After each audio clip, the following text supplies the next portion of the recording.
কণ্ঠ ফাউন্ডেশন সেটাই চায় এদেশের সমস্ত শিক্ষার্থীদেরকে মেধার সাথে নৈতিকতার সমন্বয়ে আল্লাহু তাআলা ফি কালামিহিল মাজিদ ওয়া ফিহিল ফুরকানিল হামিদ আউযু বিল্লাহি মিনাশ শাইতানির রাজীম ইকরা বিসমি রাব্বিকাল্লাযী খালাক সাদাকাল্লাহুল আযীম। কিশোর কণ্ঠ ফাউন্ডেশন কর্তৃক আয়োজিত আজকের এই মেধাবৃত্তি পরীক্ষার পুরস্কার বিতরণী অনুষ্ঠানের সম্মানিত সভাপতি, কিশোর কণ্ঠ ফাউন্ডেশন পঞ্চগড় জেলার সম্মানিত চেয়ারম্যান, উপস্থিত রয়েছেন জাতি গড়ার কারিগর শ্রদ্ধেয় শিক্ষক মণ্ডলী, সাংবাদিক বন্ধুগণ, বিভিন্ন দূর দূরান্ত থেকে আগত সম্মানিত সুধীবৃন্দ, যাদের জন্য আজকের আয়োজন, আমার প্রাণপ্রিয় শিক্ষার্থীবৃন্দ, আসসালামু আলাইকুম ওয়া রাহমাতুল্লাহি তাআলা ওয়া বারাকাতুহু। অন্যান্য ধর্মের যারা আছেন তাদেরকে শুভেচ্ছা এবং আদাব। আমি বেশিক্ষণ কথা বলবো না, একটা কোরআন শরীফের আয়াত আমাদের সকলেরই জানা, তেলাওয়াত করেছি।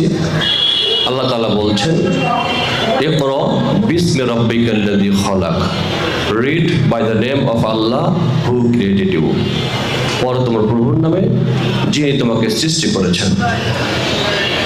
পৃথিবীর প্রথম কথাই হচ্ছে পড়তে হবে, এটা আল্লাহ তাআলার নির্দেশ। কেন? এই কারণেই পড়তে হবে, যারা পড়বে আর যারা পড়বে না, দুইটার পার্থক্য আল্লাহ তাআলা বলেছেন, আল্লাযীনা ইয়ালামুন ওয়াল্লাযীনা লা ইয়ালামুন, যারা জানে আর যারা জানে না, যারা পড়ে আর যারা পড়ে না, তারা কখনো সমান হতে পারে না। এর জন্য আমাদের পড়তে হবে।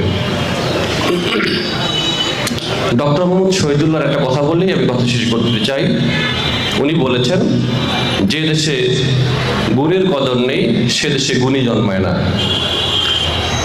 কিশোর কণ্ঠ ফাউন্ডেশন আজকের এই গুণীজন, যাদের ভিতরে গুণ আছে, যারা মেধার স্বাক্ষর রেখেছে, কৃতিত্বের স্বাক্ষর রেখেছে, তাদের এই সম্বর্ধনা তাদেরকে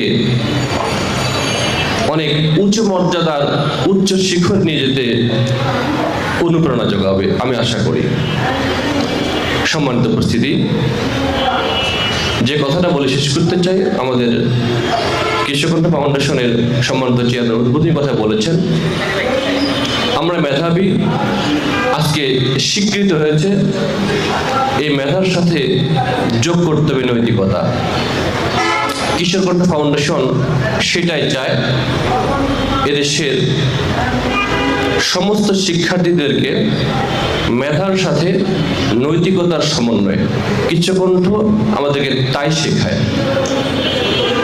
আপনাদের পক্ষ থেকে আমি কিশোর কণ্ঠ ফাউন্ডেশনের সাবেক চেয়ারম্যান হিসেবে বর্তমান চেয়ারম্যানকে অনুরোধ করব, এই কিশোর কণ্ঠ ফাউন্ডেশন মেধাবৃত্তি পরীক্ষা যেন প্রত্যেক বছরই নেওয়া হয়। যদি নেওয়া হয় তাহলে আমরা প্রত্যেক বছরই অসংখ্য মেধার যারা কৃতিত্বের স্বাক্ষর রাখবে তাদেরকে সম্মানিত এবং তাদেরকে পুরস্কৃত করতে পারবো। আর এই কৃতিত্বের স্বাক্ষর রাখা মেধাবীরাই আগামী দিনের দেশ পরিচালনার কারিগর হবে। আমি যারা উপস্থিত রয়েছে, তোমরা এই পুরস্কারই তোমাদের শেষ পুরস্কার নয়, এই কৃতিত্বে তোমাদের শেষ কৃতিত্ব নয়। এখানে ক্লাস 4 থেকে সম্ভবত ক্লাস 8ম শ্রেণী পর্যন্ত, 9ম শ্রেণী 10 পর্যন্ত তোমাদের জীবনের টোটাল অংশটা এখনো পড়ে রয়েছে।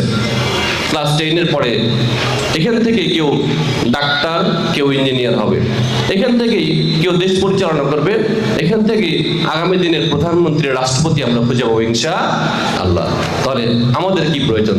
এক ছাড় নৈতিকতা সম্পন্ন মানুষ দরকার। যদি নৈতিকতা সম্পন্ন মানুষ হয় তাহলে এই সন্তানটাই, এই ছাত্রটাই, এই ছাত্রীটাই আগামী দিনে তার বাপ মায়ের মুখ উজ্জ্বল করবে, তার বাপ মার জন্য কল্যাণ, দেশের জন্য কল্যাণ। এই জন্য আসুন আমরা এক নৈতিকতা সম্পন্ন দায়িত্বশীল নাগরিক তৈরি করি, যে কাজ কিশোর কণ্ঠ ফাউন্ডেশন করে যাচ্ছে। আমি সকলকে উদাত্ত আহ্বান রেখে আমি আমার সংক্ষিপ্ত কথা এখানে শেষ করছি। আসসালামু আলাইকুম ওয়া রাহমাতুল্লাহি তাআলা ওয়া বারাকাতুহু।